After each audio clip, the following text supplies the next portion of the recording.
सुबह के गांव का नजारा, चिड़ियों की चहचहाहट, ताजे पकते समोसे की खुशबू हवा में। सड़क किनारे रामू का ठेला खड़ा है। तेल में समोसे चटक रहे हैं। ठेले पर पहले से ही भीड़ लगी है। रामू के समोसे पूरे गांव में मशहूर थे। लोग सुबह से ही लाइन लगाकर खड़े रहते थे कि कहीं समोसे खत्म ना हो जाएं। गांव के बच्चे, किसान और औरतें ठेले पर खड़े हैं। पहला ग्राहक। अरे रामू, जल्दी दे भाई, देर हो रही है खेत जाने में। रामू। बस भैया, अभी निकालता हूँ गर्मा गर्म। दूसरी औरत। रामू के समोसे खाए बिना तो दिन की शुरुआत ही नहीं होती। रामू फुर्ती से समोसे प्लेट में लगाता है। पास में बैठी माँ सरला भी नोट गिनकर पैसे रख रही है। सरला। देखा बेटा, आज फिर सब समोसे बिक गए। रामू। हाँ माँ, आज तो रिकॉर्ड बना दिया। अगले हफ्ते ठेले में नई कढ़ाई खरीद लूंगा। शाम को घर में हंसी खुशी का माहौल है। माँ और बेटा साथ बैठकर दाल चावल खा रहे हैं। रामू। माँ, जब ठेला इतना अच्छा चल रहा है, लगता है अब हम घर की छत ठीक करवा सकते हैं। सरला मुस्कुराते हुए। हाँ बेटा, तेरे पापा होते तो आज तुझे देख बहुत खुश होते। रात को रामू अगले दिन के लिए आलू छीलता है। चेहरे पर आत्मविश्वास है।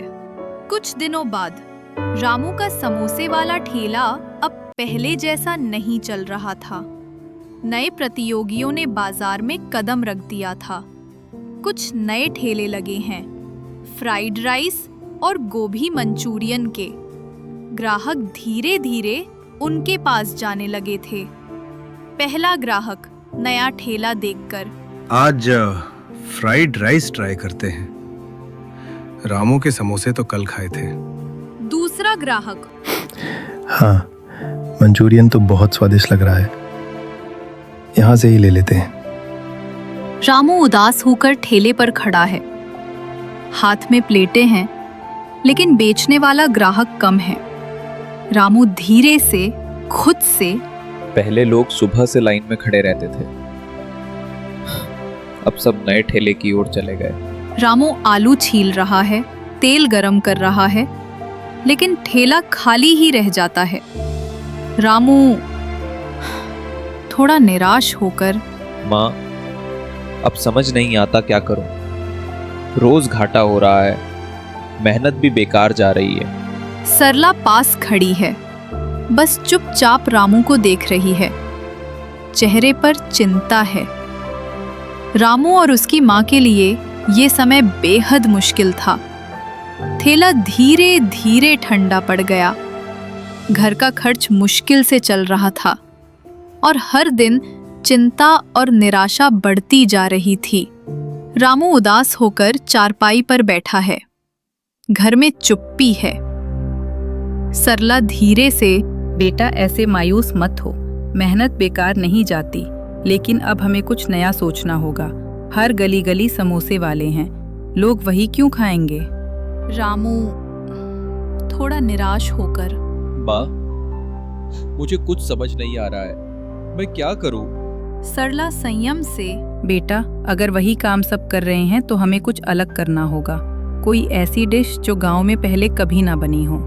रामू सोचते हुए, पर क्या नया करूं माँ? सरला मुस्कुराते हुए, तुम्हारे शहर में रहने वाले दोस्त राजू से पूछो, उसने बड़े होटल में काम किया है, वो बताएगा कि लोग क्या पसंद कर रहे हैं। रामू मोबाइल निकालता है और राजू को फोन करता है। राजू खुश होकर फोन पर, अरे रामू, कितने दिनों बाद याद किया, क्या हाल है? रामू थोड़ा उदास स्वर में,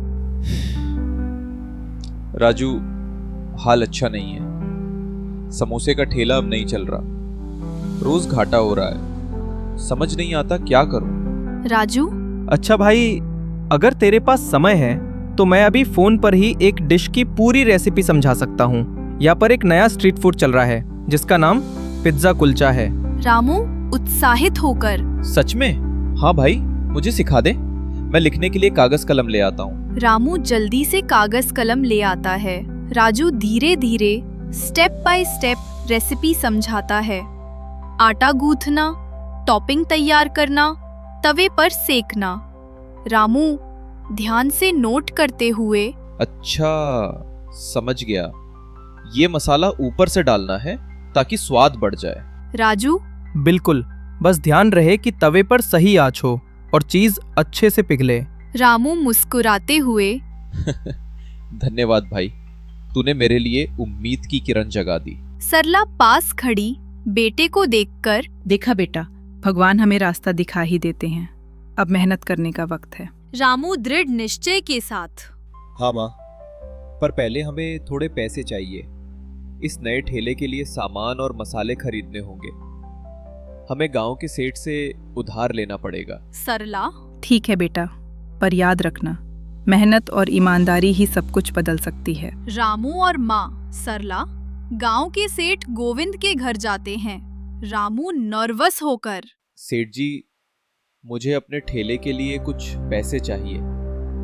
मैं नया ठेला और पिज्जा कुलचा का सामान खरीदना चाहता हूँ। सेठ गोविंद हंसते हुए कठोर स्वर में, पिज्जा कुलचा, ये क्या है? सेठ जी, ये एक नई डिश है जो शहर में मिलती है। अब मैं इसे गांव के लोगों को खिलाना चाहता हूँ। सेठ गोविंद, ठीक है, पैसे चाहिए, लेकिन ध्यान रहे, मैं पैसे ब्याज पर ही दूंगा। बिना ब्याज लिए पैसे नहीं मिलेंगे। रामू ब्याज? सेठ जी, मैं तो पहले ही गरीब हूँ, इतनी राशि का ब्याज मैं कैसे चुका पाऊंगा? सेठ गोविंद, पैसे लेने हैं तो ब्याज देना ही पड़ेगा, वरना पैसे नहीं मिलेंगे, समझे? रामू ठीक है सेठ जी।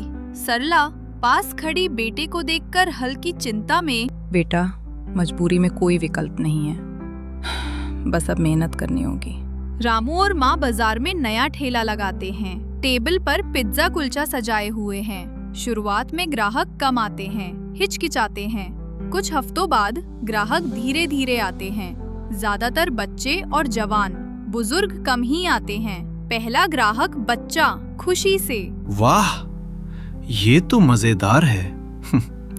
पहले कभी नहीं खाया। दूसरा ग्राहक, सही में ये ठेले वाला अलग कर गया। रामू संतोष के साथ लेकिन थोड़ी चिंता में, कमाई हो रही है, पर ज्यादातर ग्राहक बच्चे और जवान हैं। बुजुर्ग अभी भी नहीं आ रहे, और ये कमाई बस घर का खर्च ही चला पा रही है। सरला पास खड़ी बेटे को हौसला देते हुए, बेटा, कोशिश जारी रखो, मेहनत का फल जरूर मिलेगा। रामू और माँ दिन भर ठेले पर मेहनत करके घर लौटते हैं। दोनों थके हुए हैं और बैठे आराम कर रहे हैं। इसी समय सेठ गोविंद घर के बाहर जोर जोर से चिल्लाता है। सेठ गोविंद चिल्लाते हुए, रामू, मुझे मेरे पैसे चाहिए। पूरा 1 महीना बीत गया और तुमने ब्याज तक नहीं दिया। मैं पैसे लेने आया हूँ। रामू आवाज सुनकर तुरंत उठता है और दौड़ते हुए सेठ के पास पहुंचता है। उसके साथ सेठ के 2 लंबे और चौड़े आदमी भी है। रामू घबराते हुए, सेठ जी, मैं मजबूर हूँ, कमाई नहीं हो पा रही है। अभी मेरे पास पैसे नहीं हैं। मुझे थोड़ा और समय दीजिए, मैं जल्द चुका दूंगा। सेठ गोविंद गुस्से में कड़क आवाज में, मैंने तुम्हें पैसे इसलिए दिए थे कि तुम वापस न कर सको, है ना? अब तक महीने का ब्याज भी नहीं दिया। अब और इंतजार नहीं चलेगा। सेठ गोविंद थोड़ा सोचकर गंभीर आवाज में, ठीक है, पैसे अभी तुम्हारे पास नहीं है, लेकिन अब ये घर खाली करना होगा। रामू और माँ डर और हैरानी में खड़े हैं। सेठ गोविंद गंभीर और गुस्से में अपने 2 लंबे और चौड़े आदमियों के साथ घर में खड़ा है। सेठ गोविंद गुस्से में आदेश देते हुए, चलो, अब सब सामान बाहर फेंको, ये घर अब मेरा है। आदमी तेजी से कमरे में घुसते हैं और घर का सामान, बिस्तर, अलमारी, बर्तन, कपड़े सब बाहर फेंकने लगते हैं। रामू बेबस होकर माँ से, माँ, देखो, हमारा घर हमारा नहीं रहा, सब बाहर फेंक दिया जा रहा है। सरला बेबस होकर पास खड़ी है। रामू डर और हताशा में सेठ के पास जाता है।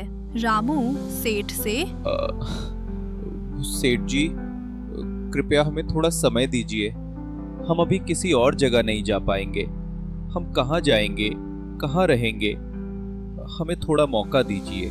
सरला भीतरी डर के साथ रामू के पास खड़ी धीरे से सांस लेते हुए, सेठ जी, हम कहाँ जाएंगे? एक ही छत्ती हमारे सिर पर, वो भी तुम ले लोगे। अब हम कहाँ रुकेंगे? सेठ गोविंद सख्त आवाज में बिना सुनते हुए, नहीं, अब और इंतजार नहीं चलेगा। ये घर खाली होना ही होगा और पैसे लौटाने होंगे। अब रामू और सरला कहाँ जाएंगे? आगे क्या होगा उनके साथ? क्या वो घर वापस ले सकेंगे? इन सब सवालों का जवाब जानने के लिए देखें पार्ट 2।